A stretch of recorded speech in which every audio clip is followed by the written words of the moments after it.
앞으로 이제 기후가 계속 변하다 보면은 더 많은 새로운 곤충의 대발생이 얼마든지 일어날 수 있다. 예, 많은 전문가들이 얘기를 하고 계시죠. 환경부가 이제 몇 개 이제 꼽고 있는 게 있어요. 8, 9월에 대벌레 대발생 가능성이 제기가 됐어요. 대벌레 기억하실 거예요. 2020년에 우리나라에 대발생했었는데 나뭇가지처럼 생겼는데 나뭇잎을 갉아먹어서 문제가 됐던 대벌레가 서울 경기 지역에서 다시 대규모로 그래요? 출몰할 가능성이. 그리고 팅커벨이라고 부르는 동양 하루살이. 예. 이게 있나요 또? 예, 이게 뭐 2009년에 대발생한 뒤로 지금 몇 년에 한 번씩 때로 나타나서 기승을 부려요.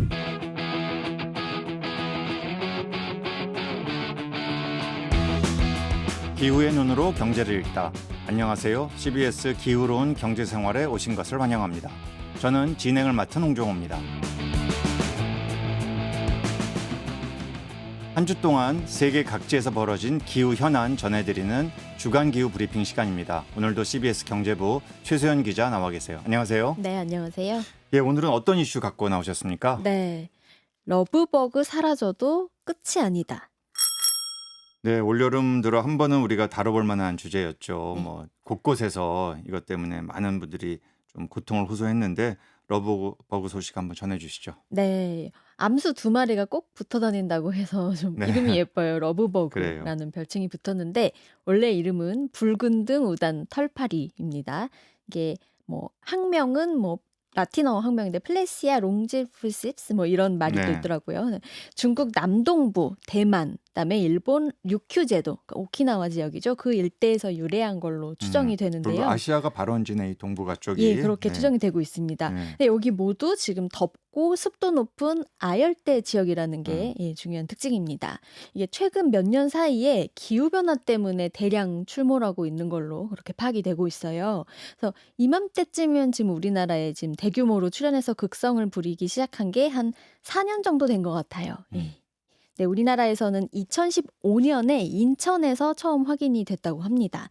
그러고선 뭐 여름철마다 조금씩 나타나는 게 문제가 됐는데 2022년에 첫 대발생을 하게 됩니다. 그것도 서울 근처예요. 수도권 서북 지역, 서울 은평구 서대문구, 그다음에 경기 고양시의 외 덕양구 쪽에서 네. 이제 대발생을 한 거예요.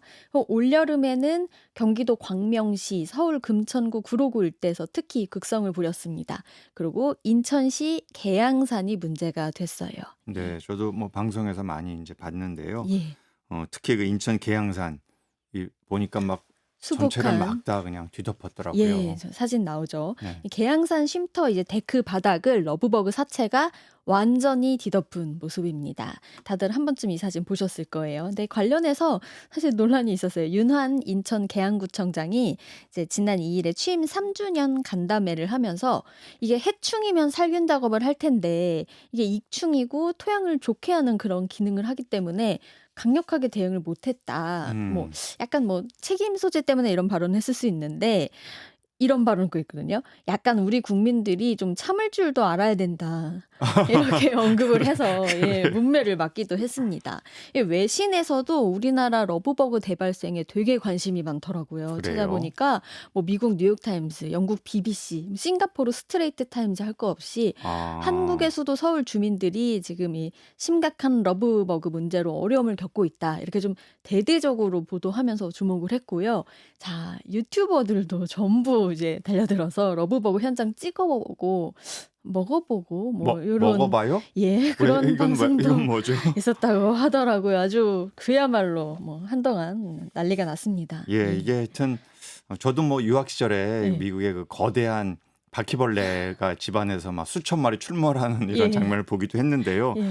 이게 러브버그가 그래도 익충이다라는 건 우리 국민들 많이 알고 계시는 것 있죠. 같은데 예. 너무 많이 막 또 사람한테 막 덤비고 이러니까 이게 상당히 좀 고통을 주고 힘들게 네. 만드는 이유가 아닌가 싶네요. 네, 저도 이렇게 너무 거리낌 없이 다가오니까 낮게 이렇게 천천히 와서 이렇게 가지도 않고 하니까 몸에 좀 붙고. 예, 네. 이렇게 무섭다는 생각이 들 때가 있더라고요. 네. 러브버그가 인간을 이렇게 물지도 않고요. 또 진드기 박멸에 도움을 준다고 해요. 그래서 이게 익충으로 분류가 됩니다. 근데 이렇게 자꾸 대발생을 하게 되면 우리 생활에 자꾸 불편함을 야기할 수 있기 때문에 이게 사회적 문제가 될 수 있다. 이런 주장도 있어요. 당연히 심리적 불안감, 뭐 불편함 이런 거 초래하고요. 그러다 보니까 이게 왜 익충이냐 이런 목소리가 좀 커질 수밖에 없는 것 같아요. 네. 작년에 이제 서울 시민 86%가 러브버그는 해충이라고 생각한다. 이렇게 답을 하기도 했습니다. 이게 그렇군요. 논리가 아무리 이게 익충이라고 해도 이렇게 자꾸 대량 발생해서 피해를 끼치면 음. 이건 해충으로 봐야 된다. 그렇죠. 최소한 예. 사람에게 고통을 주니까 예. 그러면서 해충이다. 예, 그렇죠. 심리적 고통도 네. 있고요. 이 자료 발표한 서울연구원도 이거 이제 공개를 하면서 해충의 그런 개념 이런 범위가 맞아요. 확장이 될 필요성이 음, 있다. 이런 음, 의견을 제기를 했습니다. 음. 선생님 어떻게 보세요? 러브버그 익충이니까 참아야 될까요? 아니면 우리가 조금 방제를 해야 될까? 이게 쉽지 않은 질문인데 예, 저는 사실은 뭐 저희 어린 시절은 예, 이런 벌레와 함께 많이 살았거든요. 못 네, 살던 시절이어서 네, 저희 집 주변에도 이른바 그 파리들, 음, 똥파리 막 이런 거 잡고 놀기도 하고 저 어릴 적은 집 근처에 네, 쓰레기 하치장도 있고 뭐 이런 데 산 적이 있어서 저는 이렇게 벌레에 좀 익숙한 편이긴 한데 우리 어릴 때 메뚜기도 막 막 먹기도 하고 그랬지만 네, 이걸 좀 사진으로 보니까 좀 이렇게 시각적으로도 이렇게 불편하고 예, 힘들긴 하더라고요. 그래서 예, 모르겠어요. 이게 저는 제일 좋은 거는 다른 동물이 새들이 잡아먹을 수 있으면 제일 좋지 않나 싶어요. 네, 네, 천적 얘기 네. 이따가 좀 아, 해드릴게요. 그래요. 예, 이제 지난주에 이제 하도 좀 난리가 있으니까 이제 7월 4일 금요일에 환경부가 인천 계양구랑 같이 계양산 방제에 나섰습니다. 아침 9시부터 오후 4시까지 아주 대대적인 방제를 했다고 해요. 이 환경부 본부 이 소속 본부 직원들, 그다음에 소속 기관 뭐 국립생물자원관, 뭐 한강유역환경청, 국립야생동물질병관리원 직원 한 37명이 투입이 됐고요. 그다음에 계양구청에서도 한 10여 명이 나왔다고 해요.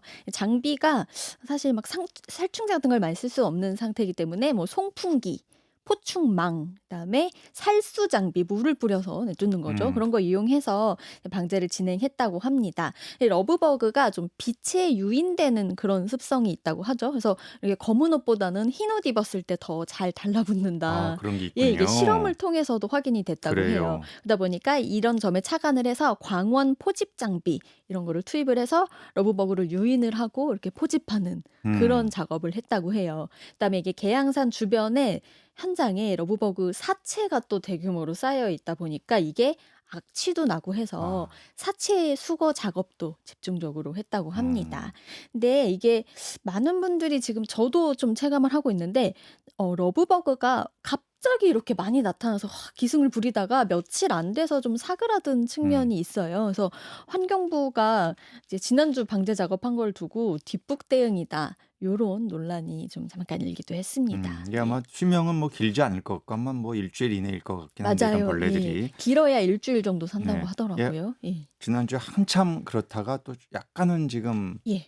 조금 줄어든 것 같은 이런 느낌도 있어요. 네. 그래서 음, 막 "사랑이 짧다." 네. 이렇게 얘기를 하는데 자 러브버그 이제 천적 얘기도 좀 말씀을 네, 드릴게요. 아까 얘기하신 이제 네. 우리나라에서 지금 대발생한 게 최근 몇 년 사이잖아요. 그래서 그 2022년 정도부터 이제 우리나라에서도 집중적으로 연구를 하고 음, 있거든요.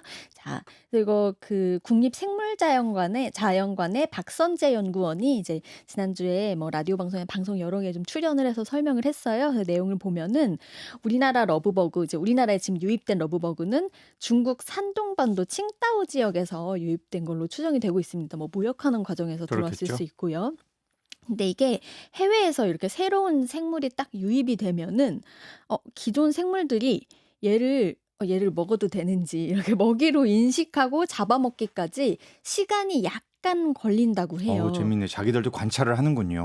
뭐 생태계 황소개구리가 이렇게 안에서. 처음 들어왔을 때도 이게 천적이 생기기까지 이제 몇 년간의 좀 시간이 관찰을 하고 아, 그다음에 이제 천적이 아주 나타나는 흥미롭네요. 그런 걸 보였다고 해요. 그래서 처음에는 이렇게 외래종이 들어오면 천적이 없으니까 개체수가 이렇게 폭발적으로 증가하는 그런 경향을 보이다가 시간이 지나면 자연스럽게 이제 조절이 된다. 음, 이런 말을 하시더라고요. 그래서 실제로 이게 자연관에서 현장 조사하다 보면은 요즘 들어서 까치나 참새 이런 새들이 러브버그를 잡아먹는 모습을 종종 본다고 아, 해요. 그런 게 관찰이 됐나 예, 보네요. 그리고 뭐 거미류나 사마귀 이런 생물들도 아, 러브버그를 잡아먹는 광경이 목격이 돼서 이게 몇 년 안에 이제 천적이 생겨서 자연적으로 좀 조절이 되지 않을까 하는 네. 관측도 나옵니다. 그런 식으로 사실 생태계는 이 예, 균형이라는 게 매우 중요하잖아요. 맞습니다. 이런 식의 어떤 자정작용을 통해서 균형이로 복원이 되면 참 좋은 건데 네, 또 종종 보면 어떤 외래종이 들어왔을 때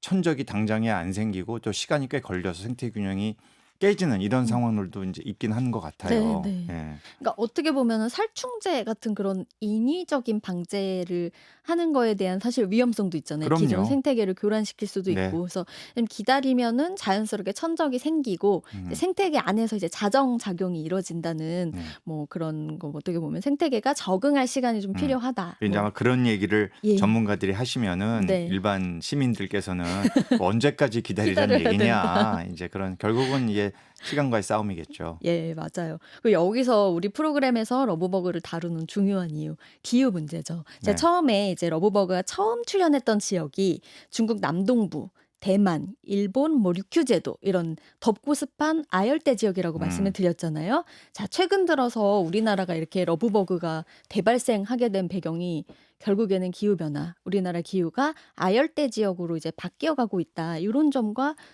결코 무관하다고 볼 수가 그럼요. 없을 겁니다. 음. 외신에서 우리나라 이 러브버그 대발생 사태를 집중 조명하는 배경에도 저는 이런 기후와 예, 연결시켜서 이런 보는 판단이 시각이 있는 거군요. 예, 있다고 보입니다. 음, 그래서 우리가 기후 변화를 늦추려고 노력도 하지만 여기에다 사실은 동시에 필요한 게 우리 적응이잖아요. 맞습니다. 기후 변화에 음, 적응을 해야 되니까 앞으로 이제 기후가 계속 변하다 보면은 더 많은 새로운 곤충의 대발생이 얼마든지 일어날 수 있다. 예, 많은 전문가들이 얘기를 하고 계시죠. 그리고 또 우리나라 생태계가 여기에 잘 또 적응을 해서 우리뿐만 아니라 생태계도 잘 적응을 해서 천적이 나타날 때까지 시간이 좀 걸릴 수 있다. 이런 음, 다소 불편한 진실을 우리가 이번에 좀 마주하고 있는 것 같아요. 음. 실제로 이번에 계양산 방제 작업에 직접 참여를 한 환경부의 김태호 자연보전국장이요. 올해 곤충 대발생 상황이 지금 매우 심각하고 또 기후변화 영향으로 생태계 불확실성이 심해지는 추세다. 이렇게 음. 말을 했어요. 그래서 앞으로 상황 좀 면밀히 모니터링 하겠다고 네, 사실 그 했습니다. 부분이 전 중요하다고 보는 것이 예. 21세기의 이 환경 문제를 크게 대별해 보자면 네. 이제 기후 위기와 생물 다양성 네. 파괴 이 두 가지로 많이 전문가들은 지적을 합니다. 예. 우리가 이제 기후 문제는 당장 우리가 몸으로 체감을 하니까 이제 굉장히 이제 가시화됐는데 네. 생물 다양성은 뭐 바다에서 이루어지고 음. 숲에서 이루어지고 이러다 보니 좀 약간 멀다라고 느끼지만 사실 생물 다양성 문제가 거기서 교란이 생기고 또 대거 파괴되고 그것도 어떤 인간의 인위적인 활동을 때문에 파괴되고 이랬을 때 그것이 결국은 인간에게 또 피해로 다가오기 그렇죠. 때문에 예.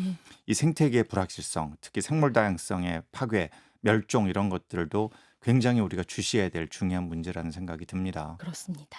근데 이제 또 이제 이렇게 끝내면 이제 궁금해지는 게 있잖아요.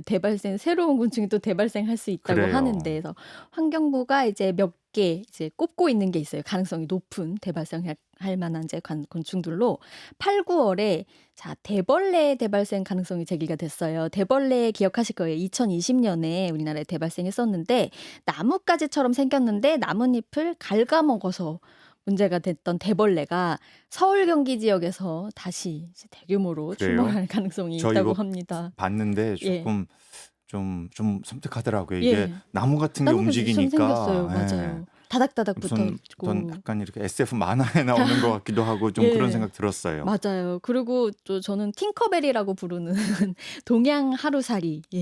이게 이게 있나요 또? 이게 뭐 2009년에 대발생한 뒤로 지금 몇 년에 한 번씩 때로 나타나서 기승을 부려요. 한강공원이나 뭐 편의점 이렇게 뭐 유리를 뒤덮고 있다거나 한강공원 근처에 그렇게 어, 해서 이렇게 모습을 보이는데 이게 한 8, 9월에 서울, 경기, 세종 지역에서도 대발생할 가능성이 있다고 합니다. 그리고 깔따구도 전국 하천 주변에서 올해 10월까지 대량으로 나타날 전망입니다. 예, 최 기자 말씀 듣고 보니까 정말 기후 문제라는 것의 이 파급 효과가 정말 네. 너무나 많은 맞아요. 우리의 삶의 영역에 또 생태계 영역에 퍼지고 있다 이런 생각을 안 할 수가 없네요. 네. 참 관계 당국에서는 늘 예의주시하고 어떻게 이런 문제를 좀 더 시민들의 불편한 문제이기 때문에 예. 관심을 갖고 해결을 위해 노력해야 되겠습니다. 그렇습니다. 네, 지금까지 첫 번째 이슈 살펴봤습니다.